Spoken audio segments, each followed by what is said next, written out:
Yes, give us a new. So I'm gonna test it out on y'all, but keep in mind I'm an artist and I'm a little sensitive.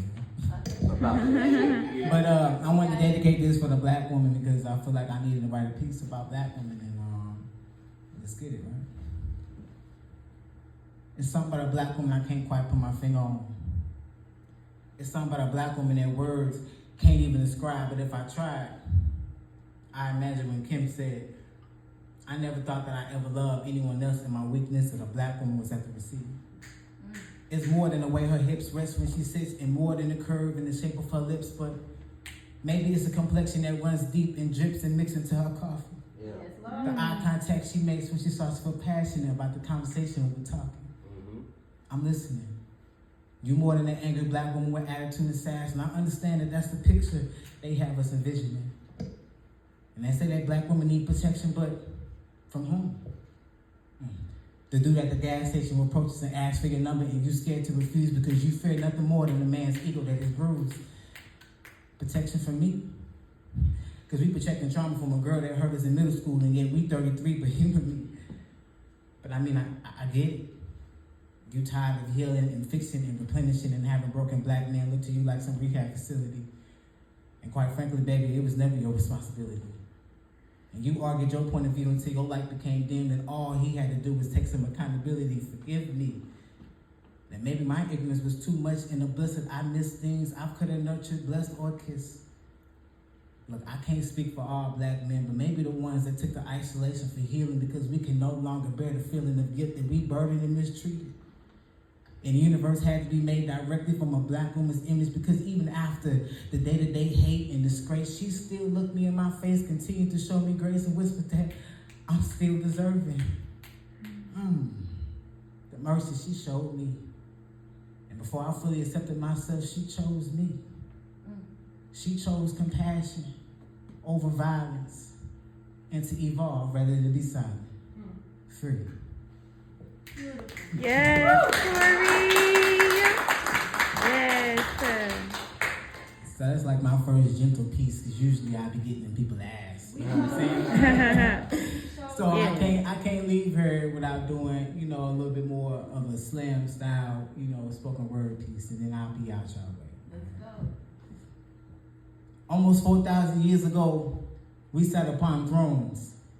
And nearly 2,000 years ago, we walked upon and built Rome while we roamed our streets listening and speaking in different tongues. Our ancestors, they do speak in different tongues. Through nature and through trees. And while we still fell to our knees, we manifested things our eyes wouldn't even imagine, but y'all don't believe. Unless I stood tall on the podium and bleached my skin 10 shades lighter or said, now would you please? Everybody go ahead and turn your books to Isaiah chapter 22:19. You see? To understand the recipe to disaster is to learn the ingredients that's being combined. I ain't never mind learning the physics and semantics used to destroy our own kind, but I rather my enemies pick battles over flatter common ground for us to heal in real time. Push aside pride and balance and reprogram our egos, not to overpower but to shine, and to understand that man who lacks control over their emotions is far less dangerous and less powerful, so watch me control mine. To no longer fall for rudimentary tactics and to unlearn whitewashed habits. Realizing that black families pushing unhealed trauma underneath the rug feeds. Pushing unhealed trauma underneath the rug feeds generational curses is exactly what we're passing. And revealing what grandma put her with to stay married for 30 plus years is no longer what black women would be tolerating or standing. And for black men to continue to lean on the backs of black women for healing, 0 out of 10, I'm no longer recommending our shade.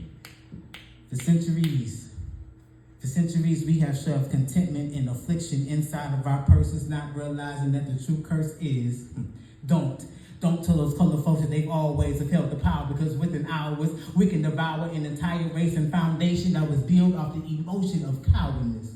To no longer shower in hope and fix and repair, we ain't always hung like fruits and chandeliers. Our own nuisance was us moving and projecting our fears to divide and conquer. Listen to me now. To divide and to conquer was a true racial slur.